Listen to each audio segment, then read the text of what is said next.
Hello everyone. Quarantine day 8. We are at our homes and thanks a ton for joining on a Wednesday 9 p.m. With me is Vikrama. He's head of products at GoJek. In the past, he has built products with DirectEye, Make My Trip, Shiros, and many other global companies. So, not wasting much time here because it's already late. I am handling the mic, the video, and everything to Vikrama so that he can take the session on product strategy, aligning the stakeholders together. Over to you, Vikrama. I'll just Thank you so much. And this is a very good turnout. Thank you, everyone, for joining and taking time out to listen to me. Hopefully, I am worth it. So, today we will be talking about one of the newest areas in product management, something which is coming up increasingly in interviews specifically, as well as in performance evaluations of product managers, which is product strategy. Okay, so therefore it is going to be highly relevant to you. In product strategy, we will briefly talk about what product strategy is and understanding the product strategy, because that is one of the biggest gaps in aligning stakeholders, that people don't understand what product strategy is itself.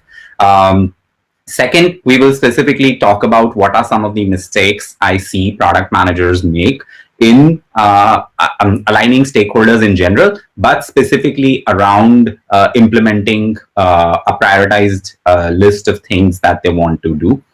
Finally, we will also have some time for your questions as well, so that if you have any live situations or a case that you'd like to discuss, then we can discuss that as well. Okay. So I'm gonna now share my screen. Let's go full screen. So introduction's over. So my name is Vikrama Dhiman.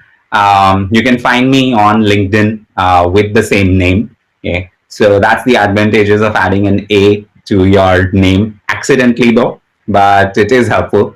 And so if you, after the conversation today, if you'd like to reach out for any tips, any advice, or further questions, happy to take them with you. Also very active on Twitter as well, again with the same name as well. Yeah. So I worked for 16 years in building internet products in India, in America, in Germany, and now very excited about working in Southeast Asia, which is one of the most exciting emerging areas in the world. I worked with a bunch of companies like DirectEye, Make My Trip, Bharti SoftBank, Cisco, build products like Wink, My Airtel, Airtel Money, Make My Trip Affiliate Network, Zeta, Big Rock, and now working on mobility products which help you go from point A to point B at GoJek. Okay? So it's interesting times for mobility in general because of corona virus. So we are actually in the throes of revisiting our product strategy. So therefore, perhaps the right time for me to add a refresher as well. Okay, first, let's do a very quick pulse check on what does this group think of what is product strategy. So A, is it about building your roadmap? B, is it about your prioritized list of things that you're going to do? Or C, is it about features that we are going to build? So which one of them do you think? So in chat, if you can just write A, B, C. Neither. Okay, none, all. Okay, fantastic. I think so. There, the answers have gone from A, B, C, and all, which is great. And there are people who've said none, and then there are people who've also said that it is all these three things. Okay, so the answer to this question is that product strategy is more than this. Okay, so it definitely includes all these elements, but it is more than just your roadmap. It is more than just setting a priority for engineers, designers, or analysts in your team to work on. or it is more than just coming up with features, or all of these three things together. Okay. So there was a comment about the screen size. Can everybody see the slides properly? Cool. Okay. So number one mistake that I see in aligning stakeholders specifically is to get into these debates about features. Okay. And this is such an elementary mistake that even I do it every single day. Okay. In fact, I did this right today itself as well. Okay. So you go into a feature, you start discussing whether this feature should be built or not built. You start discussing what the user flow in this particular feature should be. And obviously, everybody has a say on what it should be, how it should be built, and so on. Okay. And you get exasperated, everybody you are interacting with gets exasperated, and we then see certain memes like product manager's job is to say no, product managers are going to decide today whom are they going to make unhappy, and stuff like that. Okay. But and primary source of this is about discussing features. Okay. So in product strategy, features don't come into picture until a very, very late stage. Okay. So if we have to broadly understand product strategy, we can divide it into two main buckets. The second bucket of which is what called product definition. Okay, which is about releases, it's about features, it's about user flow, it's about design, it's about technical specifications, and so on.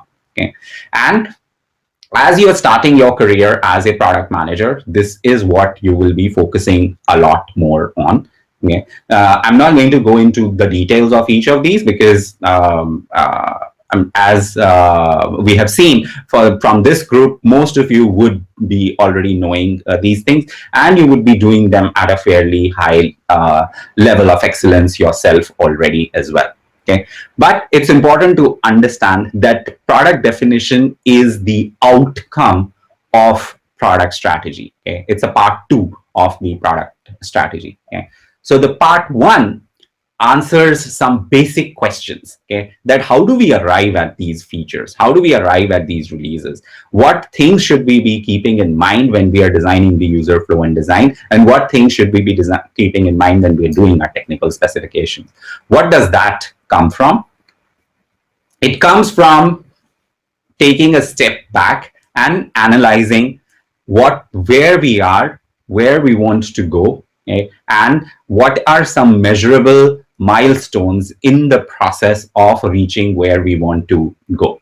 Okay, so one of the things which one of the ways in which we can describe it best is, let's say if you are looking to go from Bangalore to Delhi. Okay, the first thing that we will be not looking at is that what am I packing for lunch? Okay, or which website am I going to go and make my booking on? Okay? Or first thing that we will be looking at is, when do I want to travel? Why do I want to travel? What is my urgency of travel? What is my budget for traveling? Okay? We do this exercise intuitively enough, okay, and fast enough so that we don't recognize it, but that's the thought process that we actually use in deciding where we are looking to go. Okay. Now, if we take that thought process and do it a little more deliberately, okay, in product strategy, that is what gets us to part one of product strategy, which is strategy definition. And one of the simplest ways of using a template sort of a thing to define a strategy definition is to write on 3 separate pages of a Google Doc or a wiki that you are having, called vision, goals, and initiatives. Okay. Now, once you have written this, we have to fill these sections as well, right? We have to put, what do we put in vision, what do we put in goals, and what do we put in initiatives. So these questions that we've written on the left-hand side of the slide, which is, how long do we want our product strategy to be? Okay. That's one of the most fundamental questions that I see. Again, a lot of PMs make mistake about, a lot of teams make a mistake about, that they just start with, oh, Google does a yearly OKR planning session, let's also do a yearly. Okay? Or this is the world of agile software development, so we should not be thinking more than a week. Okay? So rather than going with platitudes like that, if we can figure out how long can we go without changing direction, or how long can we go where external forces will not come into play, that's how long we should be looking at defining a product strategy for. Typically, for a new product or a product which is pre-product market fit, the product strategy will be very, for a very small window of time. Okay? So a week, 2 weeks, 3 weeks at max. So from my example, when we were launching Singapore for GoJek, okay, we were rushing against time. Okay, we had 6 months to launch. We were doing it on the same app as Indonesia. Indonesia app was continuously being worked on for 19 plus products as well. Okay? And multiple product groups were working on that app, multiple business groups were working on that app, multiple growth teams were running experiments on that app. To define a product strategy for 6 months would have been a disaster, okay? Because we couldn't have anticipated what different teams would be doing. Okay. So therefore, we took a time window of 3 weeks. Why 3 weeks? Because the release cycle at GoJek is 2 weeks. So 2+1. And most of the teams prepare their releases and plans 2 weeks in advance of that release. So that's why we kept a 3-week window. Every 3 weeks, we revisited our milestones. Every 3 weeks, we visited what our goals should be, what our initiatives should be, and we kept on moving fast in that process. And we actually launched on time. It is one of the best managed projects in my career so far. And at that time, I didn't realize it, but choosing the right time frame in which to do overall product strategy planning not only kept the entire product engineering and design team honest, but also all our stakeholders honest. Okay? And using a 3-week time window gave everyone the confidence that they don't need to over stress, they don't need to over invest, we don't need to over discuss. It's only a 3-week time window. We can come back and revisit when it is needed. Okay? It also gave us confidence that we don't need to make all the decisions right now. We can revisit those decisions later. Okay? Versus now, when I'm doing a transport product which has more than 80 engineers, we have more than 10 product managers, we have multiple business stakeholders, we are the largest product in GoJek. That approach obviously doesn't work, okay? Because so many people will be in chaos if we are going to be using a smaller time window. Okay? So therefore, we do a lot more deliberate 6-month planning session right now, which means that we also invest a lot upfront in defining our strategy and arriving at product definition from that. Okay? So choosing what the time frame of product strategy should be is one of the simplest things you can do in aligning your stakeholders. Okay? Because it also gives you tools on how much investment do you need to do in investing in the product strategy. Okay. Then obviously some of the other key challenges, which we will not talk a lot more in detail about, because again, I'm hoping that most of this group will be really aware of. These things help you frame your vision, goals, and initiatives. Okay. So without going into more theory on this, let's take an example and see what does a strategy definition look like. And I'm going to use an example from one of the frameworks which is very popular these days and several organizations are using, which is called OKRs. Okay. So we talked about vision, we talked about goals, and we talked about initiatives. Okay. So let's see. Build for the future is our vision, okay, or our objective in this case. Okay, so vision directly should map to your objectives in OKRs. Okay? So build for the future is the vision. Okay? And then some of the key results that we can have, okay, or some of the goals that we can set to define whether we're building for the future or not are like this. Again, this is just a random example. For your product, for your depending on your situation, it could be very different. Okay, but some of the things here stand out. Okay, so one is that on milestone 1 and 2, we also have a time window that, and it should actually be there on the third as well. So that is not there. That just makes it a case for not being very accurate a key result. Okay. Second, each one of them, the first two are also more measurable. Okay, that whether you achieve that goal or whether you achieve that key result or not. Okay, the third one is measurable because it's a 0 or 1 event. Okay, but it leaves a little bit of a room for ambiguity on what unification really means. Okay, so therefore, when you are writing your document, you can probably write a footnote on what unification means so that everybody can agree on this particular thing. Okay, so the first step in the process is aligning on objectives and aligning on key results. Okay, here the role of a product manager is essentially in working with your technology teams and your business teams, at least these two teams in particular, but also if you have your research team, your design teams, and your analyst teams, to get them as your ally, where you're playing the devil's advocate in checking whether the objectives that we are using are really good objectives or not. Okay, but you also would want to defer to business stakeholders or technology stakeholders to set the right objectives or pick the right objectives. Your role is to decide, to see that the right objectives are being done. Okay, and as I said, your research teams, your analyst teams, your design teams are there as your party, as your to support you in what those objectives should be. But the final decision on this is usually not of product managers in most organizations. Okay?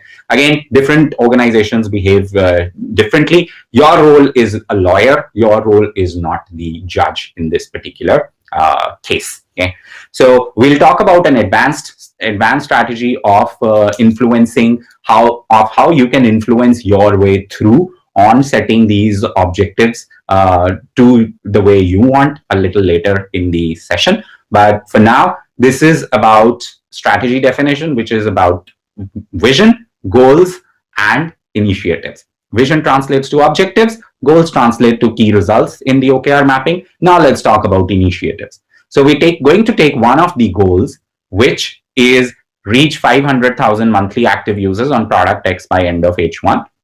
Okay? And then we have some initiatives under that. We have social shares, we have SEO, we have referrals, we have super simple content creation, and so on. Okay, so again, random examples for initiatives to indicate that how we arrive at initiatives from goals from the vision. Okay, this looks really super simplified. The process of getting here is through multiple discussions, multiple brainstorming sessions, multiple arguments, and which I'm sure all the product managers here would attest to as well. Okay, so going back, strategy definition, vision, goals, initiatives, that's part one. Once we have done, so our first job is to align stakeholders, which is business and technology in particular, on these particular things, and have your larger product or greater product team, which includes designers and analysts and researchers, also be your party in discussing what these objectives and key results, or what the vision, goals, and initiatives should be. Okay. Question here. Based on whatever we have discussed so far, what do you think we are missing so far?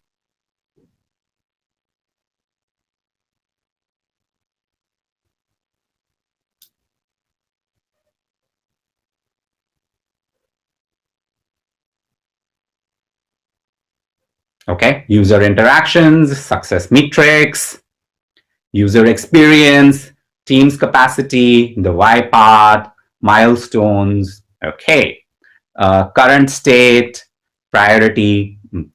Yep, I think some of you picked this absolutely correctly. What we are missing is the customers. Okay, so having worked at multiple organizations, small organizations, large public limited organizations, organizations which didn't know where we are going to get the cash to pay our people the next month.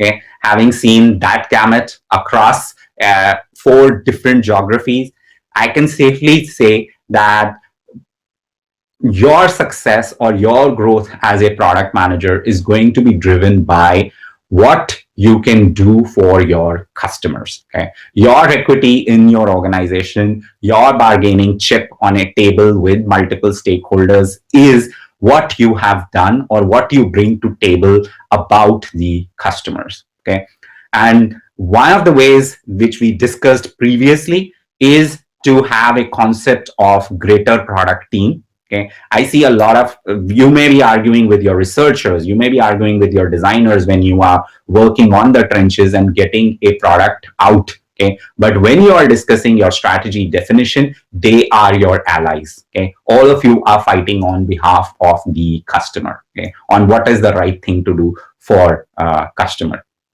Okay. So let's look at the same example that we had previously from a customer lens. Okay. Again, this is just an example.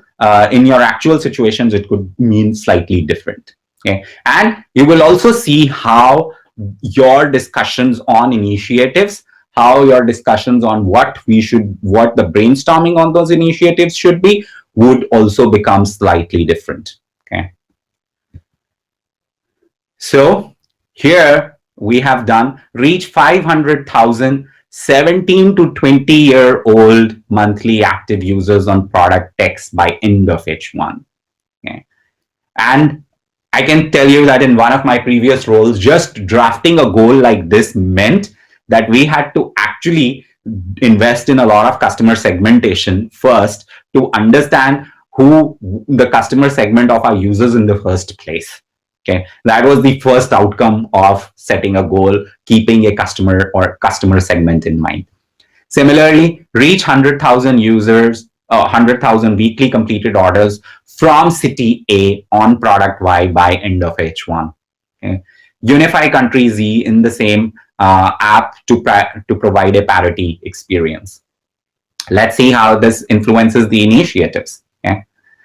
So SEO, because we are focusing on teenage 17 to 22-year-old or 17 to 22-year-old segment, okay, SEO goes off because people are not searching that much. Okay, and we are going to have to focus more, but we also have to then focus on some other initiatives like university outreach. Obviously, there can be a lot more different initiatives to reach this particular target group as well, but it just shows you how the just adding a customer segment to the goals, okay, or customer segment to your goals influences the initiative list that we are going to come up with.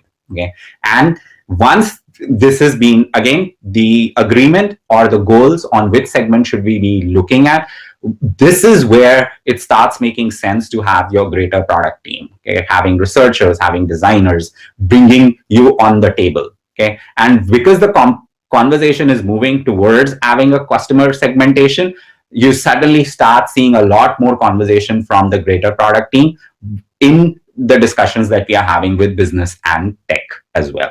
Okay, and then once you have set those goals, okay, and once we have debated customers, okay, then the initiatives that we are coming up with, okay, also changes completely. All of us can participate in solving for a customer segment jointly. Okay, so now we are going to take a little bit of a break for a minute so that we can recount any questions that we have at this stage. Okay. We'll not address them right away right now, but we also don't want to leave the opportunity to ask questions late, because then you may lose context of some of the earlier slides. So if you have any burning questions so far, or what about this? What about this? Can you give an example of this? Please post them now. We'll will take exactly a minute. Okay, thank you so much for these questions. We will try and address them towards the end. Okay. Now we will shift to some of the strategies on how. So we have talked about two specific strategies so far, that have be a lawyer in discussions around strategy definition, okay, and force strategy definition discussions before you get into any feature discussions, etc. Okay? Because then everyone is at least looking at the problem from slightly same lens. It's still not the same lens, okay, but it's slightly less disoriented than before. Okay? Now, third thing that we talked about was having a greater product team, making allies with product research analysts and design team in when you're having these discussions on strategy.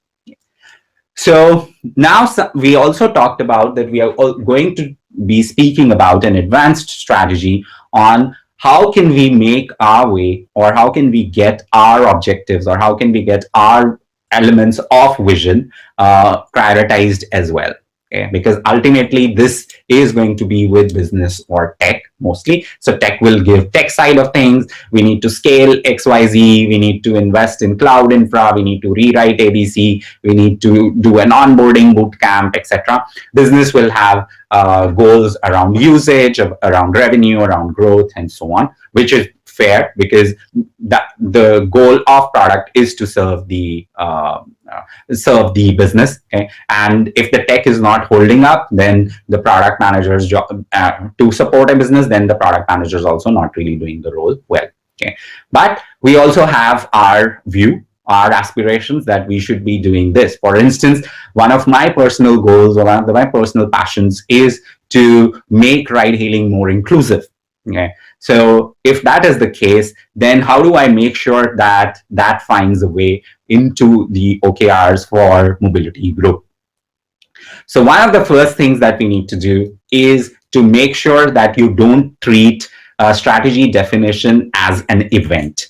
That is something which will happen at specified time interval from a date A to date B. It is happening every single time you have conversation with someone. Okay, so here there are two problems that I see most product managers make. We don't have a lot of what I call Slack conversations, not Slack messaging platform conversations, but Slack conversations, which is about future, about what we should be doing, about how our product is evolving, or around ideas on what product should be evolving. And these can be very micro interactions over 5 minutes at a water cooler, over a messaging platform, or so on, where you are seeding the thoughts around what objectives or what vision items we should be working on. Okay. And one of the simplest exercises for that is to meet a variety of stakeholders. Again, business is not one person stakeholders. There will be multiple people who influence the business stakeholder working with your product teams as well. Okay. So ensure that you're meeting a cross spectrum of people, from ops, from CCU, from DCU, from business, from growth teams, from strategy teams, from planning teams, from budget teams, from finance teams, and so on.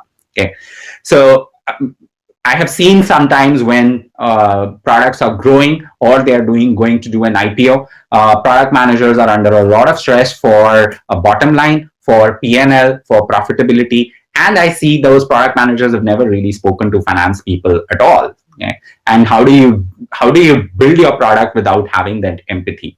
So make sure you're not eating alone. Make sure you're eating with different people. Make sure you are having these micro interactions. Make sure you are in those micro interactions, you are influencing and also getting influenced.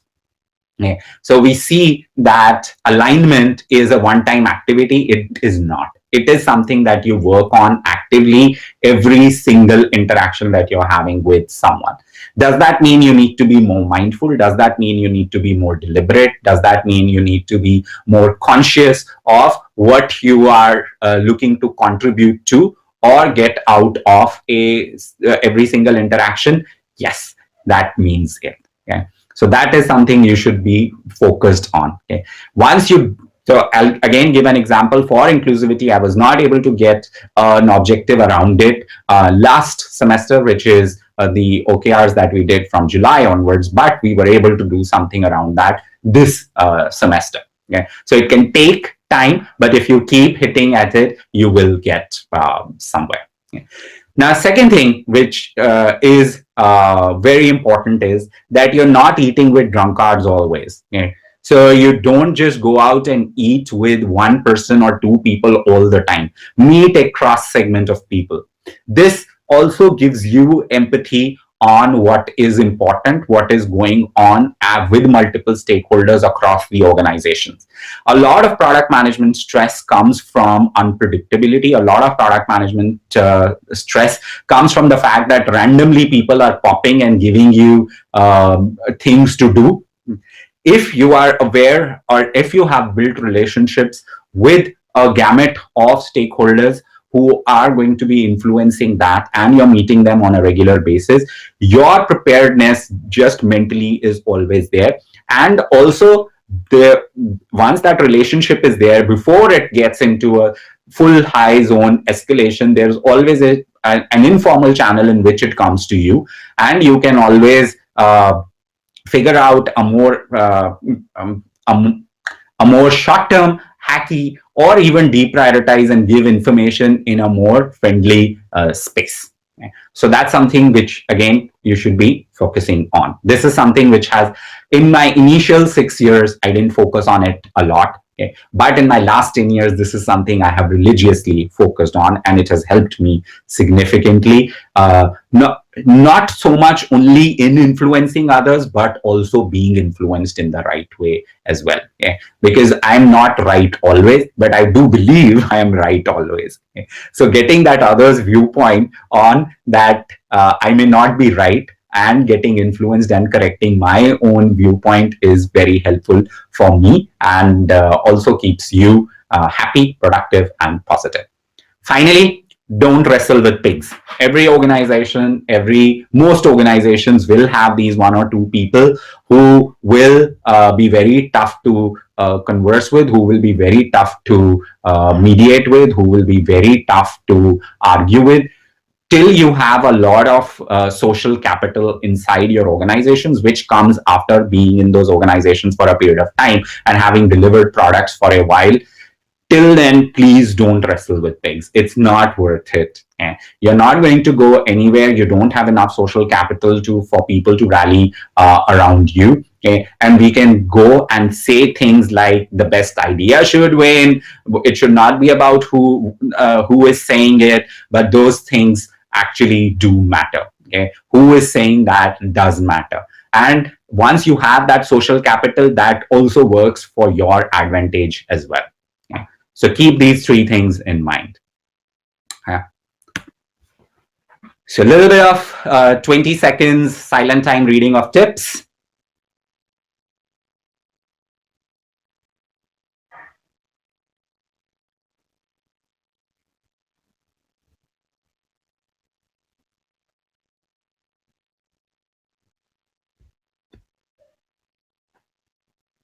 Okay. So quick check on how a 6-month roadmap aligning formal aligning should look like. If you are planning for June to December, or July to December cycle right now, in May, we would be starting to identify problems and goals. Okay. This will be also, you are asking your business teams, your tech teams to do that, and you are also doing it with your design research teams as well. Use this for a lot of informal channeling. You take time out during this time, especially to not eat alone.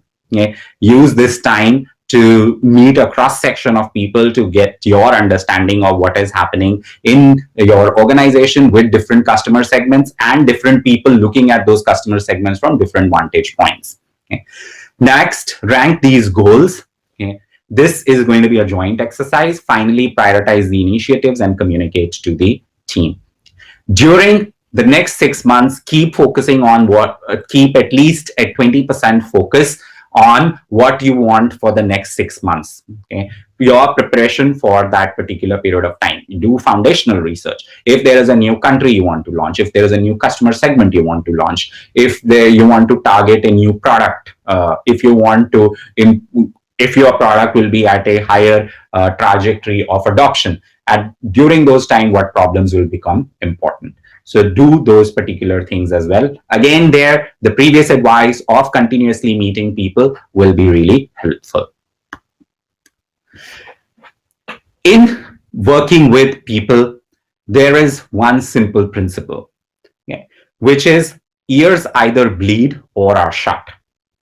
So you have to repeat your message. You have to hit again and again and again before people really get what you are saying, before people buy into what you are saying, before people agree to what you are saying. A lot of young product managers, a lot of senior product managers make this mistake of thinking that they've put in an effort in putting together a doc, they did this wonderful presentation. Why is it that nobody gets it? Okay? So you have to use both informal and formal channels in communication to get them. So in these, there are three things which help. The third thing is not on this slide, so you have to pay close attention to what I'm saying to get what that third thing is. So the first thing is obviously writing. So many product managers realize very late in their careers on how writing is their superpower. It takes their message far and wide. It makes them look a lot more prepared. Just think about your manager's manager asks you, why was this done? And you have a 2-pager document on that ready, which you are able to dig and send in 15 seconds flat on IM. Makes you look super well prepared, makes you look super organized, and makes you immediately creates that impression. You could write a long essay on that IM chat. It doesn't have the exact same impact. So if we are going to make that effort and keep putting the documents in the right format. Second thing is to speak, iterate, and speak. So certain messages that you have to give again and again. So therefore, if you are going to give that same message again and again, it is really useful that you have rehearsed that message and you've gotten the message right. Let's see. So for in transport, these are some of the examples that if we created a simple tracking tool, okay, and I wrote a doc, and I was seeing that I will have to do a lot of explaining to people on why we are migrating to here, what problems are we solving.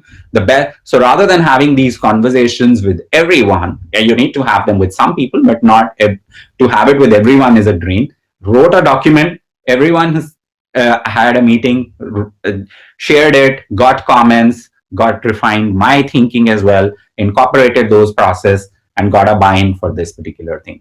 Similarly, instituted a product review meeting with my team, wrote down another document, circulated it to the team a month in advance of starting the process, and got their input, revisited it, revised it, and the process was rolled out without any single direct voice or video communication. So therefore, please invest a lot in writing. Please invest a lot in rehearsing what you're going to speak. Third thing, which is becoming very, very important as a new millennial generation comes into the organizations, which is using videos and audio communication very effectively. So when I was with DirectEye, this was back in 2009, my onboarding, it consisted of 30 days of listening to Bhavin Torakia's videos and then taking tests. And I just couldn't wonder on how scalable an onboarding process that is, because it was put together in a neatly done learning management system. You could track on how I'm doing on the onboarding process as well. And finally, I could also see what my progress is, and also everyone else what their on what my progress on that particular thing is. So if you can, and you are of the TikTok and Instagram generation, then please start using video for communicating and bringing out to your team will be really useful, especially in the lockdown times that we are in right now. Final slides, and then we'll take your questions. Very important aspect, which is not just relevant for product managers, but everyone. Buddha didn't become great because of meditation, became great by applying what he had learned in helping people achieve their goals. Okay, so therefore, final tip in the final tip that we have in aligning your stakeholders is that enable people to achieve success, enable people to become successful. Okay? That's your single biggest leeway into influencing them over a longer period of time. So we talked about various tips in aligning. We talked about product strategy, and we talked about various tips in aligning people into the product strategy. We talked about a strategy definition. We talked about using customer segmentation. We talked about having a greater product team. We talked about not eating alone. We talked about investing in writing. We talked about rehearsing what we are going to speak. We also spoke about videos, and we also spoke about how to help others become successful and seeing their success as a part of your success as well. Yeah. If you would have seen, this presentation was very heavily oriented on what is it that we can do. Because in a real situation, that's the only thing that we really control, what we can do. How the other person responds is, we assume that everyone has good intent, everyone is good natured, everyone wants our intention, motivation, and goal in doing something is well intentioned, and our actions are also well intentioned and mindful, then they will also respond. This is something which is the easiest ways in aligning and getting getting a seat on the table in which you are heard. So that's all that we have in terms of presentation. We will also now take the questions. So the first question we had was from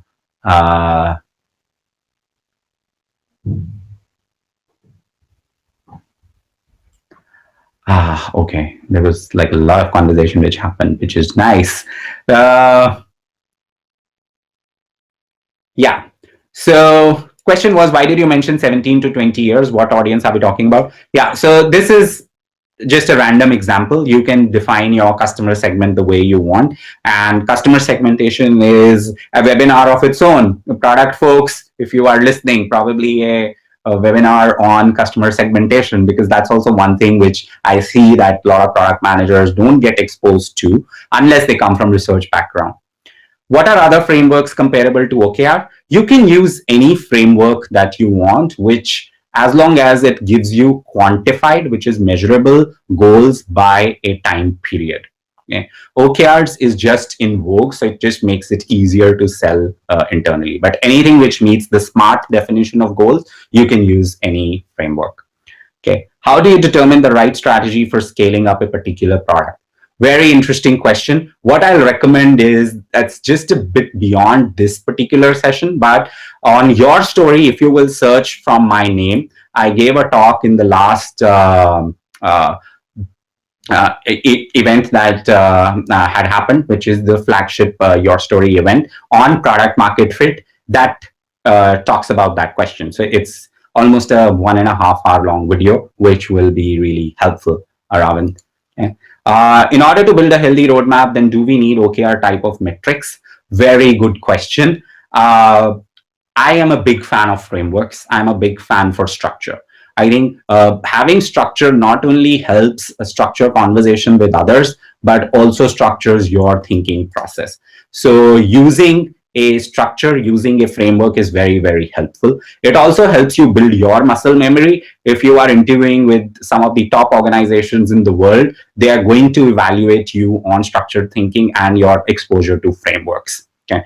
So product management frameworks, if you search that on Google, you're going to get a ton of that thing. It's helpful.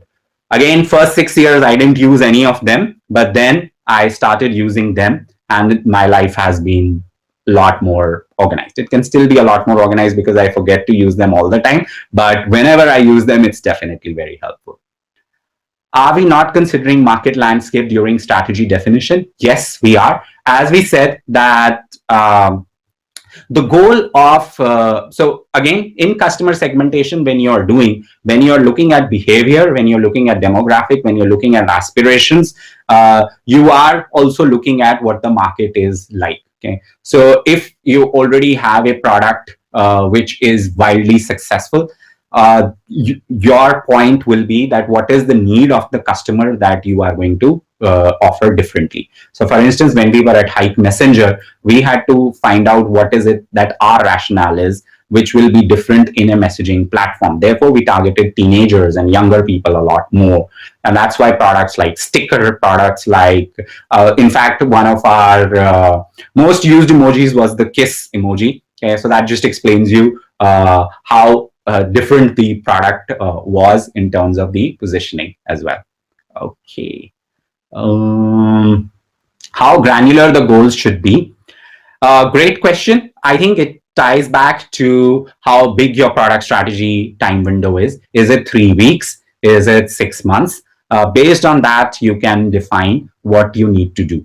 There is, I wish there was an exact science behind it. There is no, it's more an art. But you have to see in these 6 months, how likely are we to attain these goals? You want to keep some of those goals really stretch goals, some of it unpredictable, which we will figure out over a period of time. But setting goals, another topic, product folks, which is going to be very interesting as well. On when do we know we have the right amount of stretch in the goal? When do we know we are not being too conservative? When do we know we are not being too aggressive? That's something which is an interesting topic to get into as well. Okay. How is this related to aligning stakeholders? Okay, so hopefully your question's been answered towards the end. Dealing with conflicting customer segments when a roadmap could cannibalize another segment feature. Very, very great, very good question. I think again, probably away from this one, or we can do a part two to this where we take, there was a similar question before as well. Short answer to that is you have to see on what the market trend is. Okay? So we know that people are typing less, for instance, in search boxes already. So investing in Google search via their HomePod, or investing in a voice recognition feature, okay, or investing in other search things like point to an image and it searches automatically, cannibalizes that part of the segment already. Okay. But that is the future. So if we don't cannibalize it, somebody else will cannibalize it. Okay. So but how do we know what ratio to do it? How do we know we are not being too aggressive? Whether we'll not kill our cash cow? That's something which we have to, that's again something that needs a little more time than we have to answer today. Time required for the product from stakeholders. Okay, this is an interesting question. Thank you for asking this, Prath. So if you're doing a 3 week, so generally what I recommend is that 2 hours per week of the roadmap or strategy roadmap that you're planning. Okay. So if we are doing, say, 3 weeks, that means 6 hours. Okay. If we are, all of it doesn't need to be in one chunk, you can break it down, but 6 hours is something that you will focus on. Similarly, you can, similarly, if you're doing, say, 6 months, if you're doing about 6 months, then you will be probably spending at least a week in planning sessions. That amount can be broken down over a period of time. Like I showed, we start from May and go till June in planning. Okay. Okay. Love this point. Building relationships really takes a lot of time. Several times you will keep investing in it till there is a point of no return, but there is no other way around than to just keep investing in it. Yeah. Hey Sid, I didn't know you are also here. Yeah. Suggestion how to have water cooler talk and lunches on work from home. Okay. If you use Slack, we having small Slack groups, having Slack handles, very, very useful. We also have WhatsApp groups that we use for informal content sharing as well. And I know a lot of my team also has a lot of internal groups as well, where all the chatter happens too as well. And one of the other things is also for leaders to shape the culture. For instance, I was recently seeing a video in the previous in an organization where all the leaders really encouraged and gave work from home tips. Okay, hot sell. If you go to GoJek Twitter handle, we've just released our work from home tips, which has a section on this itself. So you can probably go and see it. But if leaders engage in that themselves, that when you start a meeting, you don't immediately start an agenda. You spend 5 minutes just talking about people, how they're coping up, do they need any help, what are they doing, what are they reading. That 5 minutes before, 5 minutes after helps. So I try and keep most of my meetings to about 40 minutes, but we schedule it for 50 minutes so that depending on most people having mic issues, video issues, can you hear me? You are on mute. During those times, we do a little bit of a chit chat on the water cooler as well. Okay.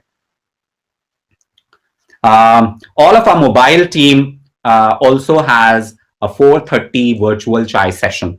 All of our mobile team, they have the chai together. Some of them obviously don't drink chai, but they have a virtual chai session as well. Okay.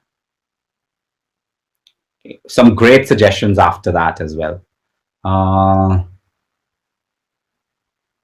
Loom. Okay, making a note of Loom to make videos. Thank you.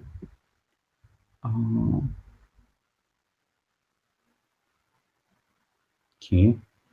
Can you share more details about City Chapter? That's for the product folks.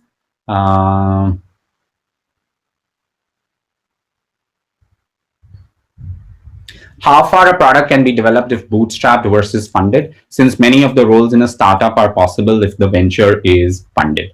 That's a good question. I think so we're almost on time.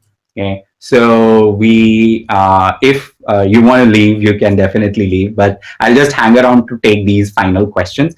But I think there are definitely examples like Basecamp. But even they had funding to start off with. Now they obviously claim they are bootstrapped and all. But DirectEye is one of the classic examples where a company became bootstrapped significantly very early. So the thing which I will recommend most people to see is not to see bootstrap and venture capital as binaries. Okay, there's a scale. So you also don't probably need to raise the kind of money which a lot of big organizations raise. Okay, but you still probably need to raise some debt financing or equity or other sort of financing to get going, and then after that you can choose not to raise your money as well. Okay. Startup ecosystems may have very dynamic goals or visions. I think, as I said, keep shorter time windows. Don't plan for more than a month. Dynamism is great. When your product is on a growth trajectory, you will automatically see a pull towards longer time horizons and more defined processes. But don't institute processes for the sake of processes. Let processes be pulled from things. And one of the frameworks that I recommend people to use is whether your challenges are external or whether your challenges are internal. Okay. If your challenges are internal, you need to start focusing on structured frameworks, processes a lot more. If your challenges are a lot more external, you still need to use structure and frameworks, but those frameworks will be more around market analysis, around customer segmentation, around market adoption, around growth hacking, and those particular things. How do you influence, negotiate with business? GoJek Tech. Prapon, your question, GoJek Tech. Okay, how do you influence, negotiate with business and tech stakeholders when their priorities are very different? Yes. And if you will, if I was an engineering leader and this was an engineering audience, the question will be, how do I negotiate with product? Because their priorities are very different. So that is the whole point, that all of us are going to look at the problem from different angles. Okay? So the first thing that I tell people is, first problem that I see is that everybody is in a zoo and everybody is looking at different animals. Okay? So getting everybody to look at the elephant itself is a big achievement in itself. Okay, then it is about, okay, to in the elephant, let's not look at the tail, let's not look at the teeth, let's not look at the ears. All of us look at the ears. So the first thing is, let's try and get everyone to look at the same animal, which is the same customer segment, aligning on the same goals. At least let's start there and put together a joint list of initiatives, so that the discussion is only around priority of those initiatives. Okay? In that, again, if you have a seat at the table, initially, if you don't have social capital, what I mostly that also means that, you know, we also don't know about the product, we also don't know about the organization that much. Okay? So learn, ask questions, but learn. Okay? Make your goal for next 6 months to still be inquisitive, still challenge, but also be receptive to what people are saying and be willing to change your opinion as well.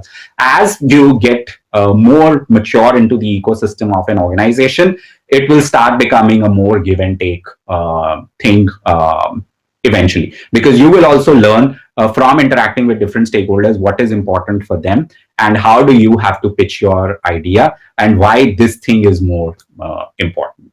So ensuring that you are it's about ensuring that we are doing the right thing for the product and business is very, very important. And so one of my favorite phrases is that it's not just important to be right. Okay, because what is right or what you feel is right is just your viewpoint, it's just your opinion. That may not be the right thing. What is the right thing to do is to have the right behavior. Okay? It is to have the way you how do you behave right. Okay? That is what gives you your social capital. If you are tough to work with, if you are difficult to work with, then it's going to be very, very, very tough, especially as a product manager. How do you handle stakeholders across geographies? Okay, if you can qualify your question so that I can answer that. Is it more like, say, SF Bangalore or Bangalore Jakarta? Because two very different geographies. Bunch of questions on the questions tab. Okay, cool. Yeah, okay. So now, so if it is a very different geography, I think some of the things that we spoke about still hold, although you will need to then structure your time a little differently. So if you are, you have to figure out, are you a morning person or an evening person? Depending on that, you have to stretch and ensure that initially you are the one stretching, so that you are having these conversations, alignment with stakeholders, etc., with your team in the West. Okay, and but another thing which really helps is investing in a lot of social tools which are async, and writing a lot, and in using video a lot more. Okay? So that things like message board, things like using products like Basecamp, all those things also help. Okay? So the two principles that you should keep in mind: more async, invest in more async communication. Okay? And how do you get better at async communication? Is by writing a lot more clearly, writing a lot more crisply, and getting comments, floating RFCs, and using some time in a week to have a synchronous communication with your teams. How can a PM best work with a user researcher to improve customer centricity? Okay, that's a great question. I think number one thing for a product manager is that they first work with researchers. Like, I see so many product managers don't even work with researchers, although they will use the documents and artifacts which researchers are producing. Okay, but right from the first thing, which is the what problem are we trying to research on? What does the research study look like? How will the research study be conducted? Can you be a part of talking to people? Can you be a part of questionnaire design? Will you listen into the user interviews that are happening? Will you go and sit at a cafe and see people walk by and observe them? Okay, and get exposed to research. Will you participate in the knowledge sharing session with research team is having about customer segmentation, about behavioral analysis, etc. That So those are the three angles that we will look for. That A, become involved right from start. B, participate in research study designs, as well as actually being an active participant in the research itself. And third, have your research team come and coach product team in research methods. 90% of product managers don't have any exposure to research. They don't come from backgrounds like sociology, etc., or quantitative or qualitative research. So it makes it even more difficult. So just having those knowledge sharing sessions is a start as well. How does OKR work in tandem with product? Can we both have them in product team? Great. So think of it like the example that we were using before. I'll just go back to that. So here, right? So our initiative was social shares, right? But our key result was 500,000 teenage monthly active users. Now we implemented a social share button on our app. We made it ridiculously easy to share it. We ensured that we have the cleanest SDK integrated and so on. Similarly, we built a referral program, etc. And at the end of the month when we launched, we saw the numbers and we report those numbers. Okay, so every month when we are reporting those numbers, keeps everyone's focus on how are we meeting the goal that we have set. Okay, so the list of initiatives is the most expendable part of the planning and strategy definition that keeps evolving, that keeps changing. Vision and goal should stand the test of time, which is 6 months. In certain extreme cases, like the situation with coronavirus, it could change, but otherwise it should remain, it should stand the test of time. So report on the key results. When you build these features, what is it that happens to your key result, which is the 500,000 monthly active users? That's how they correlate. Okay, I think we have taken all the questions. I'm going to stop sharing. You